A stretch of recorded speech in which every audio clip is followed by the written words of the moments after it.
Hey, everybody, it's Richard Harris and Scott Leese with another edition of the Surf and Sales podcast brought to you by our good friends at Lead 411, Gong.io, Perception Predict, Vidyard, and one more, Scott. Who is it? Find them. Find them. There you go. All right. We always leave that one in the back, so we have to find it. But equally important, Salesforce has been so gracious and kind to let us talk to two of their people on the revenue ops team, and we'll let them describe that.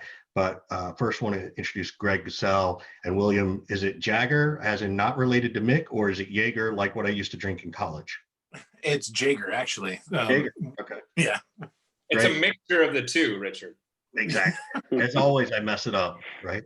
So, so before we get into this, one of the first things Scott and I saw when we looked at your profiles was just the longevity you've both had at Salesforce, right? You've both been there a super long time, and I'm just curious, what's that like?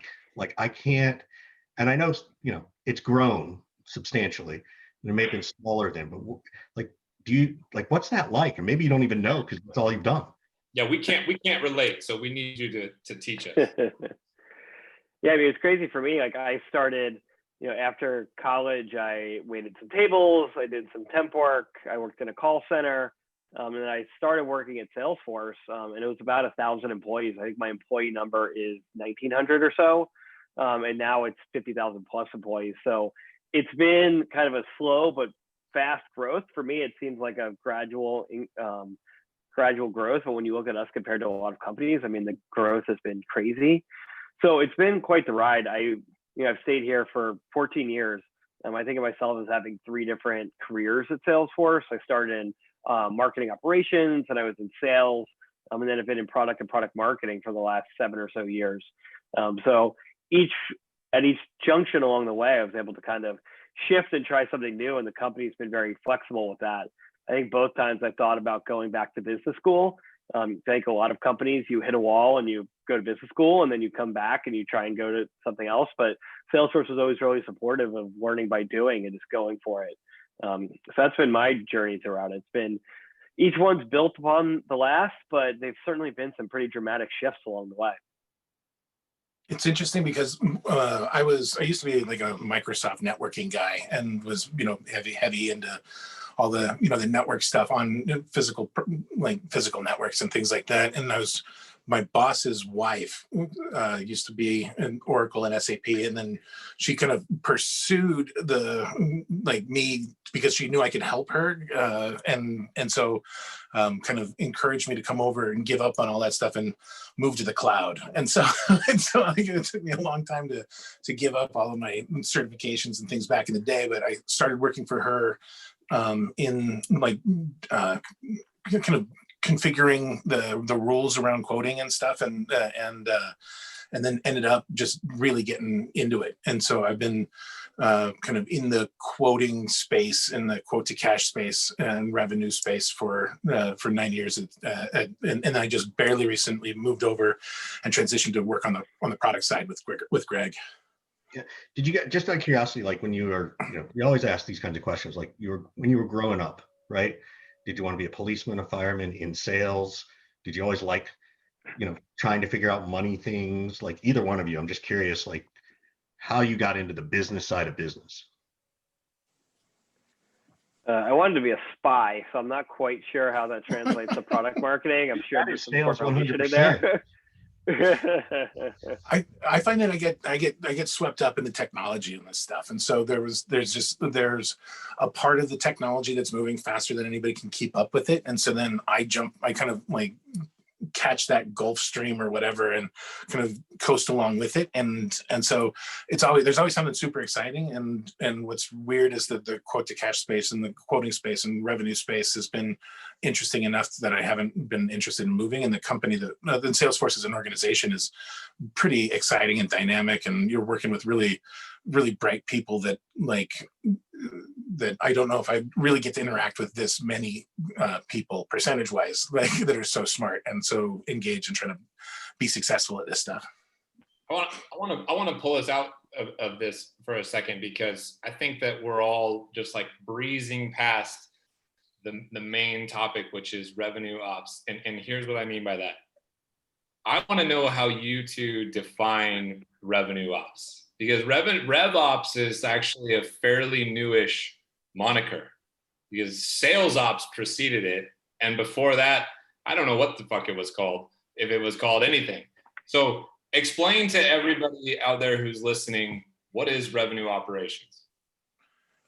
So what's interesting is the way that you explain it is kind of how, when I was talking about trying to keep up with the technology and stuff, like the evolution of what you just described is the evolution of how this stuff is kind of put forth. So sales ops became rev ops, and so when we're talking about it, it's like within Salesforce, there's this essentially the sales ops team rolls up into revenue operations, and so there's all the different parts of the company that need to monetize or producing products or making things that are gonna eventually turn into revenue.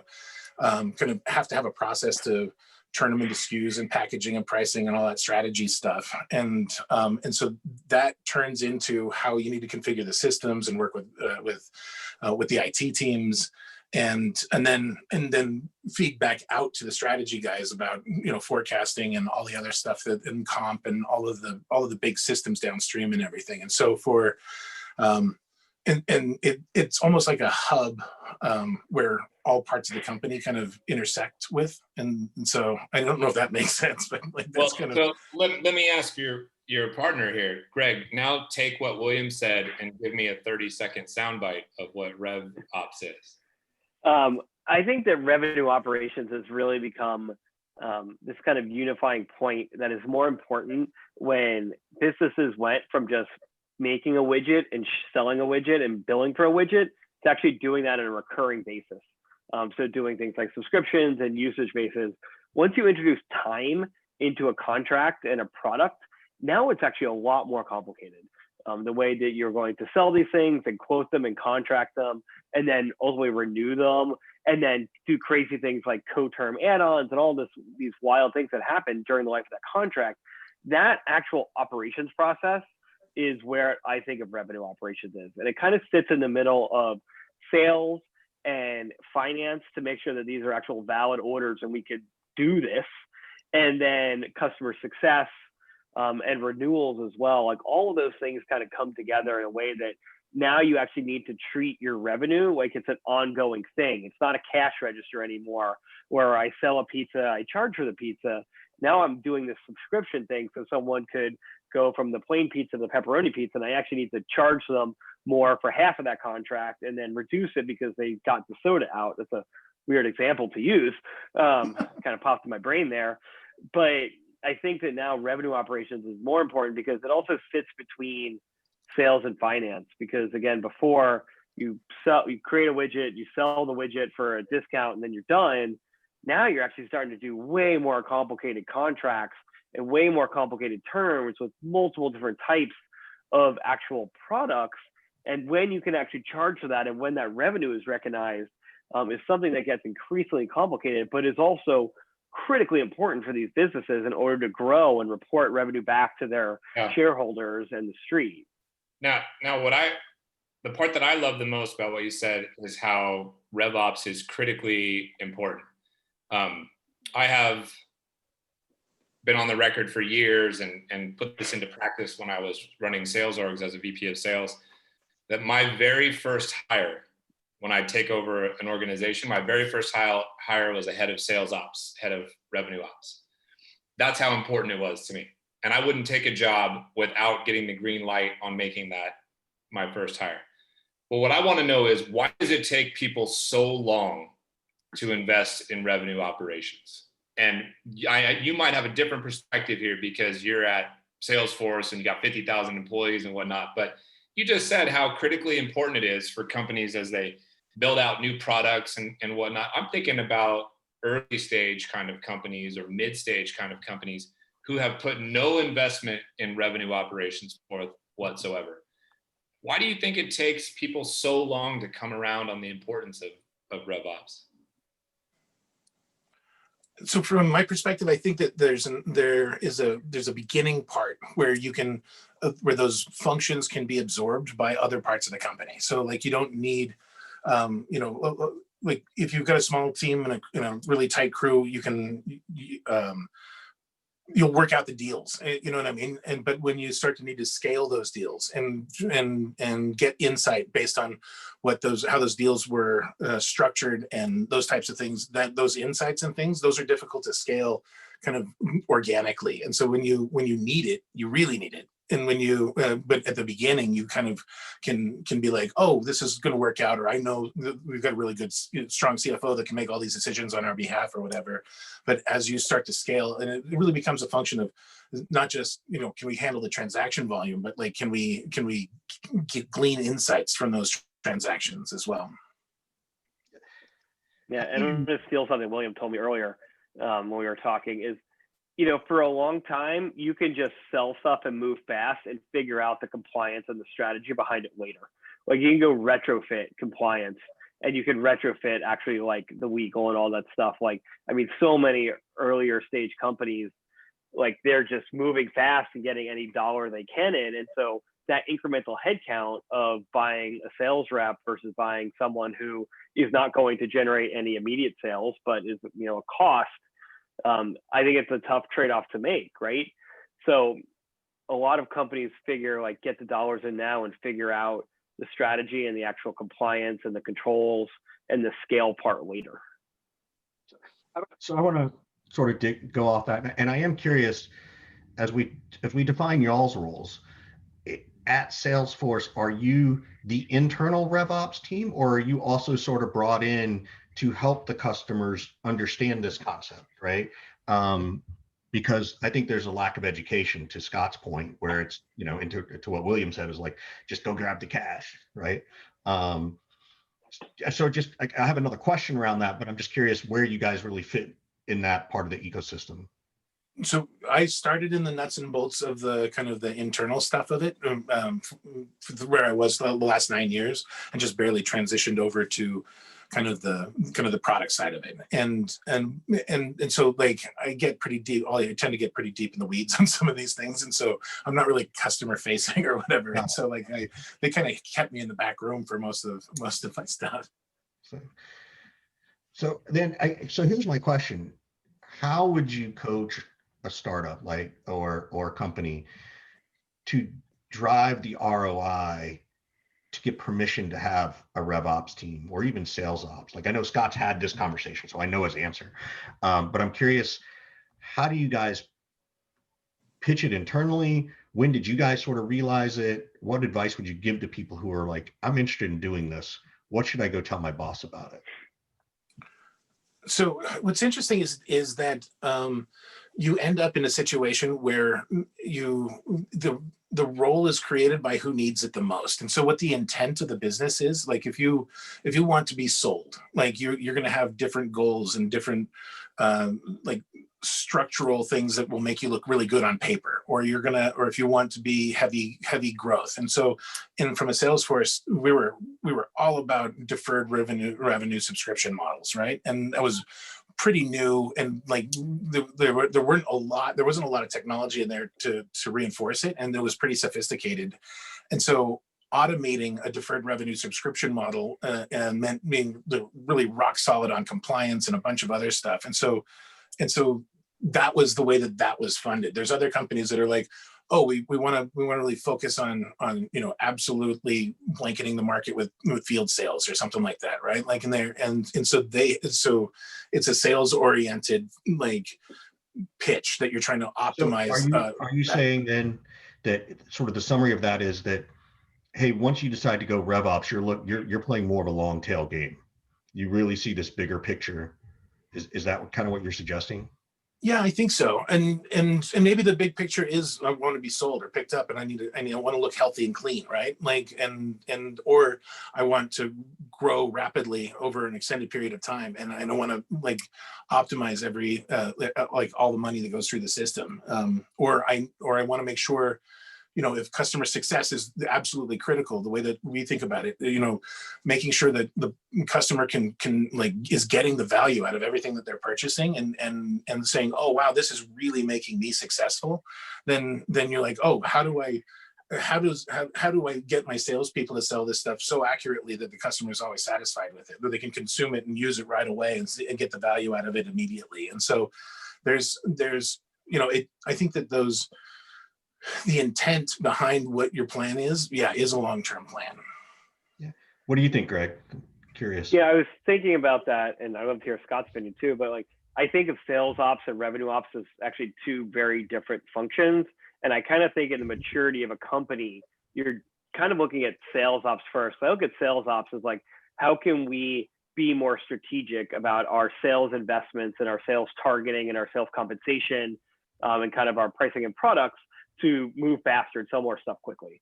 And then I look at revenue operations, okay, as we're going quickly, how do we do that in a way that's not reckless? And we're not having revenue leakage, or actually able to collect on all of these things and have good, clean revenue versus just booking a bunch of orders that we may or not be able to actually recognize later. So I think it's kind of the maturity there of the sales operations is really fueling the sales organization, and the revenue operations organizations kind of putting the guardrails a little bit on that rocket car to make sure it stays somewhat on the road going very quickly. What's interesting to me there is that by that definition, I, as the sales leader, was doing sales ops, and my head of sales ops was doing revenue operations. So I actually was optimizing for what Greg was talking about that happens in larger orgs right from the beginning. Just because I think I've done this so many times, I know all the fucking things we're going to crash into down the road. And I'm like trying to avoid some of those things as best I can as early as possible. I was gonna say, Scott, you and I met at the first company we were working with together, and we neither had sales ops or revenue ops, and we crashed into everything. Yeah, well, I don't even think that there was sales ops was not even a thing in 2006 or 7 or whenever we were working together. What, thinking about not just sort of who owns it, which I really loved your point, William, of like whoever fights for it the most is probably going to own it, right? Sales, marketing, customer success, get it. Let's say you have a head of sales and a head of marketing and a head of customer success, but you think you need to go get a CRO or even someone who's just going to focus on head of sales ops or revenue ops. What are those things you're looking for? Like what would, if you were at a startup, you got 100, 200 employees, it's time to sort of scale, go long tail. What would you want that person to know how to do? I think it's being able to identify and build the right levers in which to grow your organization. Because I think the difference between a VP of sales and a CRO is VP of sales is working with the channels that are available to you right now and the products that are available to you right now to hit that growth target that is set out. I think the CRO is looking a little bit more long tail of like how in a subscription model can I sell this and make sure I keep my attrition numbers low and keep my renewals up, right, to preserve that back end of the business. But then also looking at what's my partner, what's my BD strategy, like how am I implementing self-service, how am I going beyond just direct sales in order to take the products that we're selling and get them out there in new different ways and new channels. Does that mean then that a VP of sales by default may not get that CRO title within the current organization because they're supposed to be executing? They're supposed Are you trying to anger me, Richard? Are you trying to get under my I'm trying to show Scott why he kept fucking up all along. So yeah, I spent a lot of years in sales here at Salesforce, and you knew the different leaders, right? There were leaders that looked at it from the longevity and the health of the business, and there were leaders who looked at their only goal was to get to 150% of their number. And there's like a different approach, and there's different innate quality in those different leaders. Like I remember one sales leader, like on the 30th, would walk down the sales floor and pull out $200 bills. That the first two people to sell this product gets a $100 bill. It would stand there until someone threw it at it. Like that person doesn't care about booking good, clean revenue. They care about getting the dollar in the door. And then it's someone else's job to figure out like whether that deal was actually shit or that a person actually sold the right thing to the right person at the right time. Right. And so there's just kind of a different mindset depending on who your VP of sales is. And I'm curious to hear like which VP of sales was Scott. Oh, I've been both. Hold on, Scott. Which one of you thinks Scott's the guy who holds the $100 bills, and which one of you thinks I'm the one who holds the dollar bills? Scott's got to hold the $100 bills.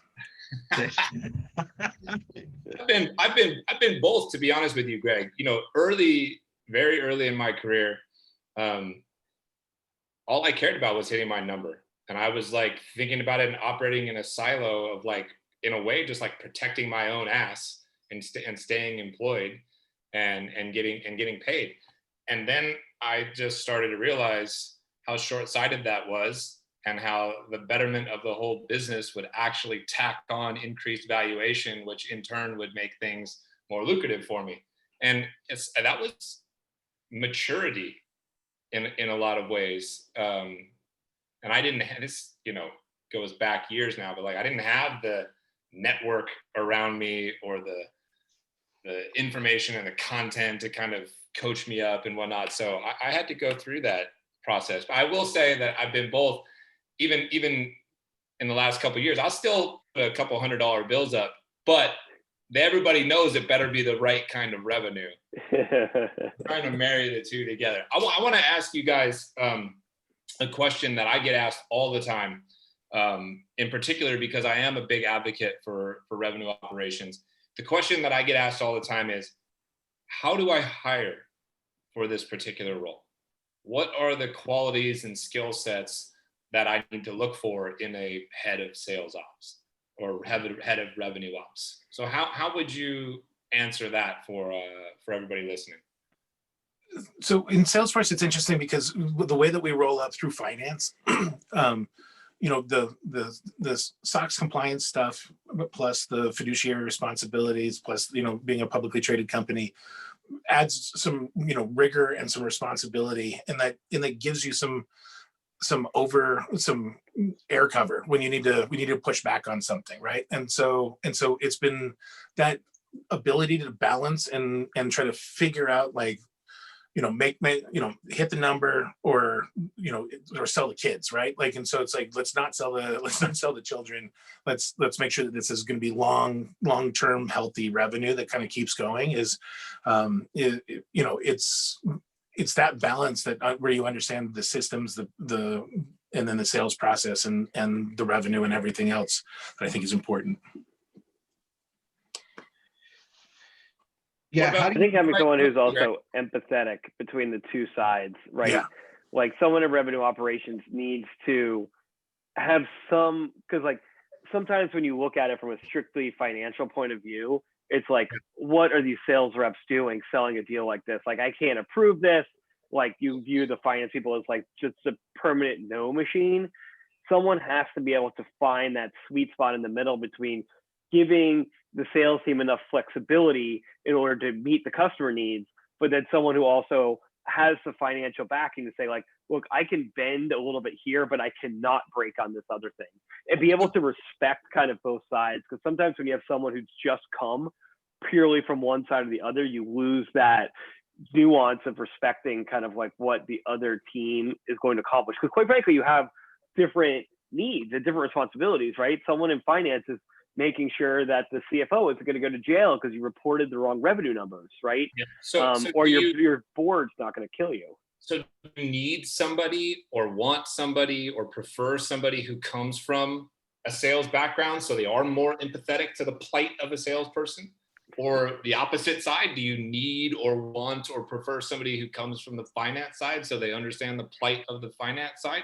How do you marry those two things together in someone to run your rev ops team? This is the question that gets asked all the time by founders, in particular, earlier stage A to C series kind of founders. They're like, I don't know what questions to ask. I don't know what skill sets they need to have. So I'm trying to push you on this a little bit to give me who's the ideal candidate, right? I had the luxury of working for like my former boss and her boss, like, where like they would put this, they would take any situation and kind of put the customer in that situation and try to figure out what was the best, because reaching for that customer perspective and trying to do the right thing for the customer first kind of allowed you to play it out from like an aggressive sales kind of thing to the most fiscally responsible for the company kind of a thing, but really kind of like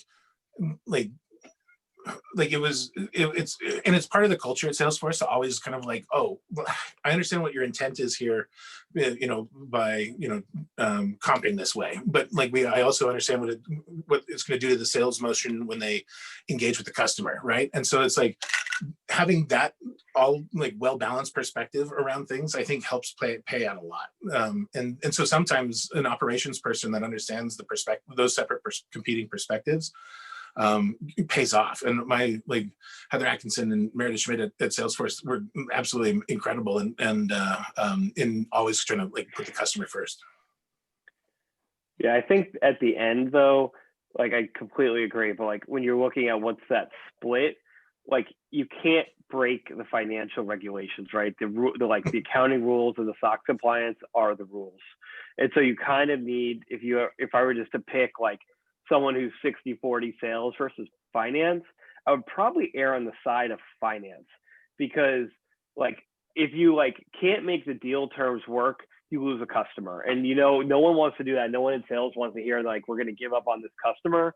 But the downside of booking revenue that you can't actually recognize or getting in terms that you have to go back to the customer, I think there's just more downside on the finance side than there is on the sales side. It's like buying a stock versus an option, right? Like the downside on the sales side is just you don't get that deal. The downside on the finance side could actually be worse. You could create farther problems for yourself down the road, and it's accountability up to your board. I mean, there's all these problems that come on the finance side that are actually more substantial. So I'm going to push even deeper. You're advising a company that's just got Series B or C, right? They're not going after that level of scrutiny, right? It may be down the road, right? What kind of questions should I be asking this potential revenue leader as I'm interviewing them? Like, what should I, even if let's just say that I'm not going to worry about the compliance, not to say we're not going to worry about it, but at a B or C stage company, you're not totally worried about it. What kind of things are you asking? What's interesting is there's a component where you deconstruct your business process, and it gets down to the atomic parts. Like a negotiation and legal. I'm the commitment to pay, and we're delivering service, kind of those types of things, right? And if that end-to-end process is well understood, and you can understand how much flexibility can be built around these things that are absolute, that really.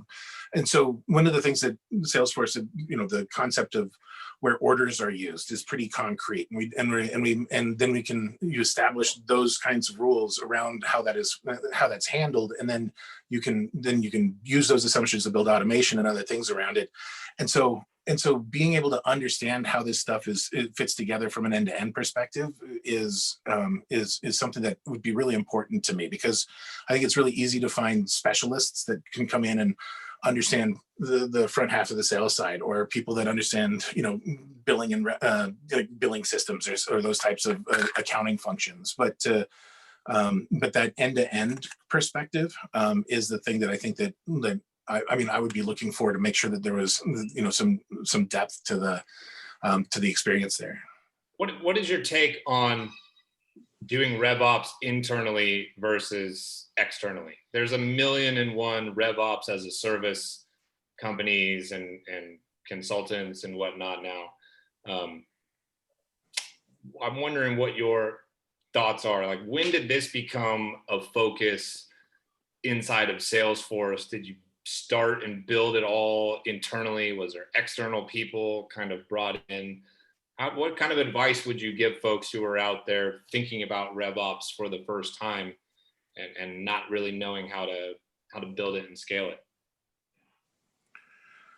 We used to do a lot of, when we were inventing a lot of how this stuff was supposed to work, nobody was around to show us best practices. And so we would just evolve, do something really expediently. And And then we ended up like overcomplicating some things, and then you have to, you know, put them back together. And I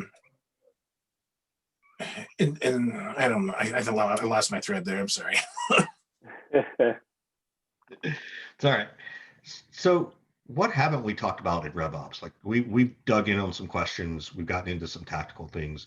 What's something maybe we should have asked because maybe we didn't know? Or something like, oh, you know what, here's what people should think about the RevOps that we haven't covered. I think one of the big things is just how are you, we talked about this a little bit, like just balancing the needs for innovation versus the needs to actually scale and be able to collect cash. We didn't really talk about kind of the collect side of it. And that's also extra important for smaller businesses. And we've seen that, especially during COVID, like being able, because revenue operations actually enables you to be flexible with your payment terms and your contracts so that people don't just ghost you and kind of go away. The revenue operations side. Like, that sounds really good. Like that sounds like, oh yeah, that makes sense. You know, and I know it, just so you know, Scott's got to go take his kids to do something, so he may jump. But in the meantime, so keep going. But how do you do that? Like, what's that really mean? Because I get it conceptually, but what's it really mean? I think that you like need processes and then obviously technology in the place so that when you do want to change a contract term or some part of a contract or the days or like your payment terms, for example, that you have a way to do that in a scalable fashion that's not just on the back of a napkin that will bite you down the line. Because I know we were talking before about compliance, and compliance is important for bigger companies, but like the way that compliance is translated into smaller companies is actually just being able to collect on the deals that you've sold, right? So that someone has to pay you. And so when you think about what it actually takes to do that, is you have to have a single, like a one unified view of the customer that revenue operations is ultimately accountable for, and be able to send out a bill and have a way to actually collect on that kind of stuff. So all that ultimately flows through the revenue operations team as well. And so, you know, during like the last year, which has been nuts, like businesses are trying to reevaluate where they're spending all of their cash and are they making investments in the right place. And so instead of for a company to be able to just reduce a customer spend to half versus zero, or change the way that they're billing on the subscription and charging for less upfront and more down the road, like being able to actually do that quickly and have a process for that that isn't completely manual and has some kind of standards is what revenue operations will ultimately be responsible for. Yeah. So basically what you're saying is all the sales leaders love to go out and make all the special promises and all the craziness in the deals, who then dump it off on me in sales ops to figure out how to put in Salesforce. I need to put some rules exactly around it. Right. Exactly right. Stop saying having some kind of Stop saying hold for customer success, please. So that's fascinating. That's really good. I'm glad you did hit on that because it is not something that we talked about. I'm gonna flip it over in a second as we do sort of our outro, and ask you to think about this in a second. I'm going to ask you, where can we be of help to you? But obviously want to give a shout out to Lead 411, Find Them, Perception Predict, Gong, and all our other sponsors who've been with us for a super long time. So thank you very much. But what can we do to help you guys? I mean, you're Salesforce, we get it, we know. But is there something that you want to ask us, or you want to talk about that Salesforce is, thinking of doing, or I don't know, you got a special promo or buy 1 month, get one free? I don't know.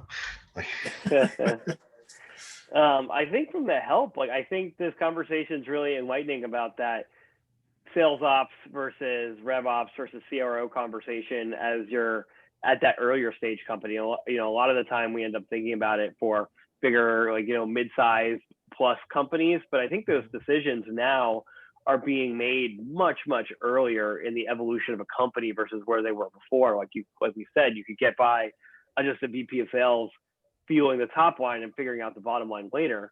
But I think now, again, with more and more different ways to go to market, it's increasingly important to have someone who's thinking about the full funnel and the full actual revenue life cycle all the way through. So we love hearing those stories and knowing like what else is happening out there and how people are making that trade-off. How about you, William? What else do you want to throw in there? Got a question you want to ask, or some way we can support you?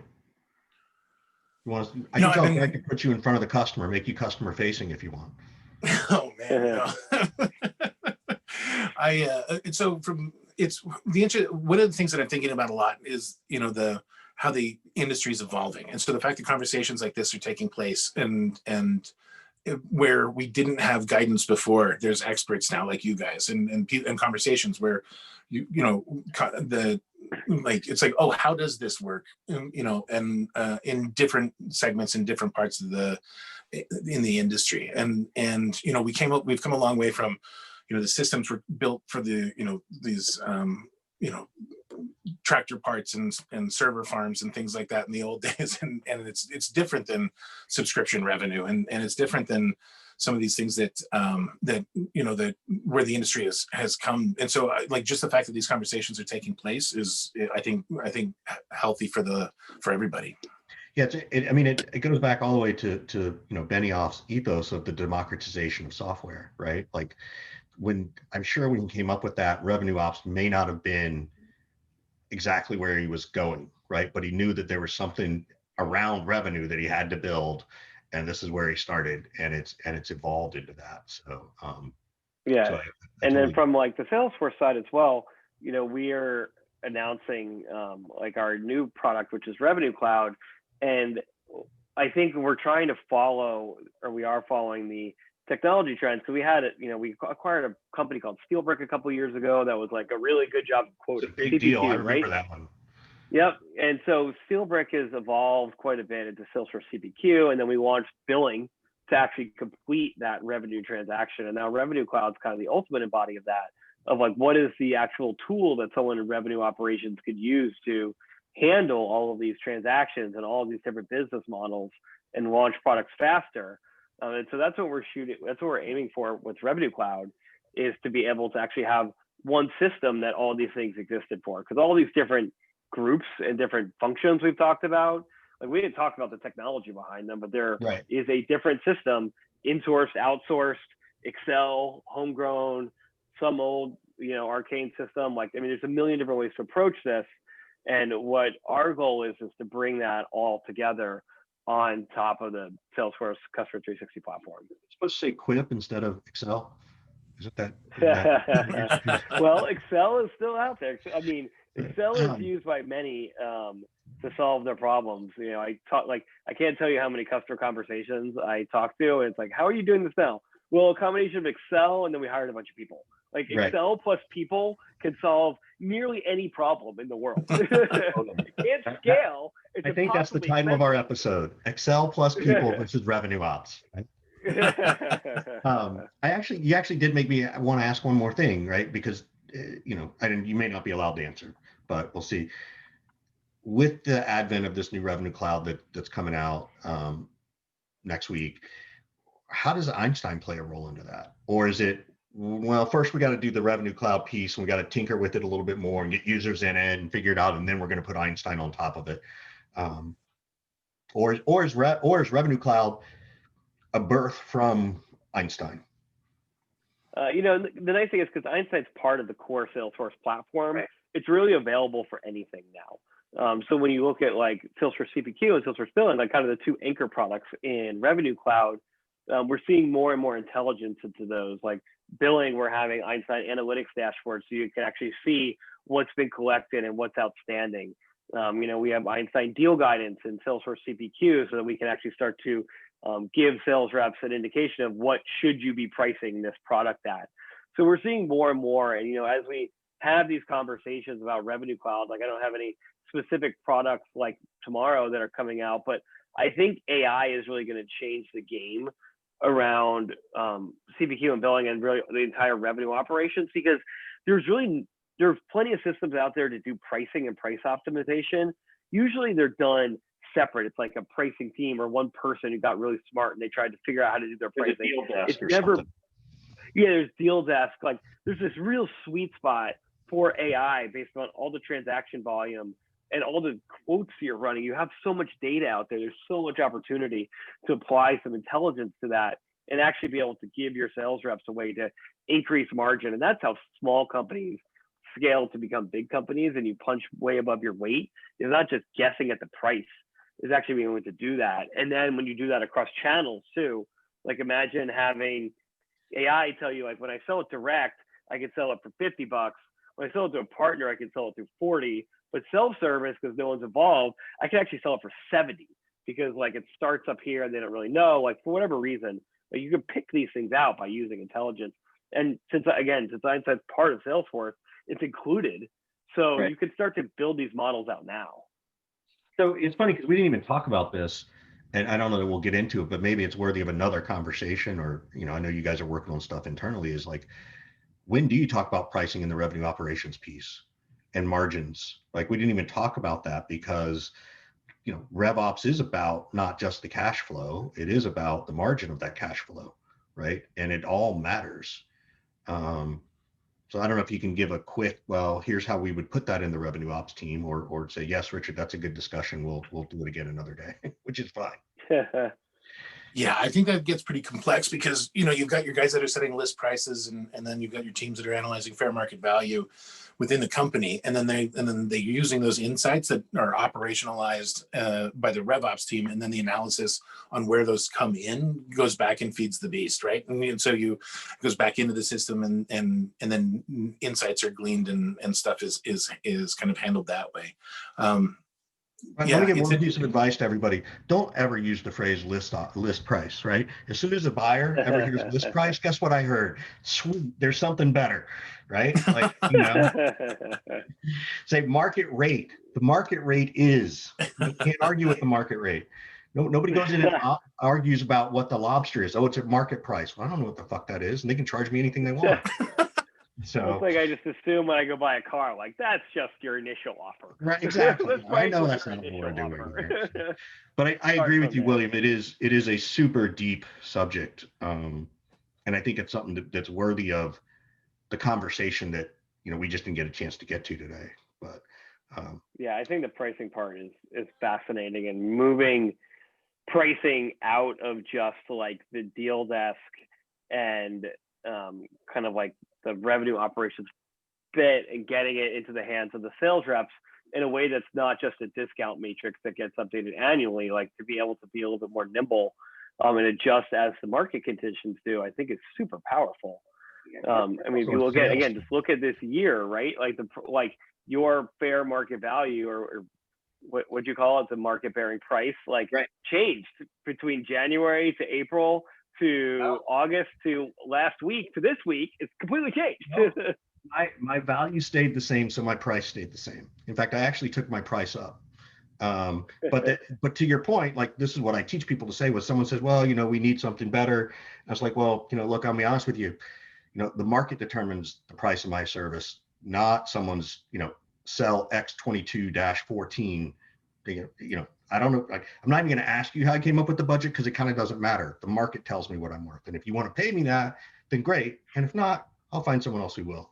Right. Like that's the piece that people don't know how to do.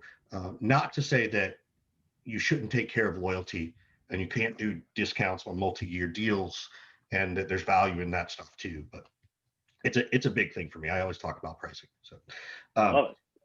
So anyway, guys, I just want to say thank you. I know Scott had to drop off, but fascinating, like really, really good, particularly coming from a company as large as yours. So please thank you everybody over at Salesforce who made this happen. Our friend Tim Clark is, of course, didn't ask any questions about Tim. Shit. Should ask. But thank you guys so much. We really appreciate it. I assume if people want to get a hold of you, LinkedIn's probably the easiest way if they have a question or they want to follow up on something. Yeah, absolutely. That works. Great. Thank you so much for the opportunity to talk to you. Yeah. Great. Thank you so much for having us. Really appreciate it. Yep. Bye.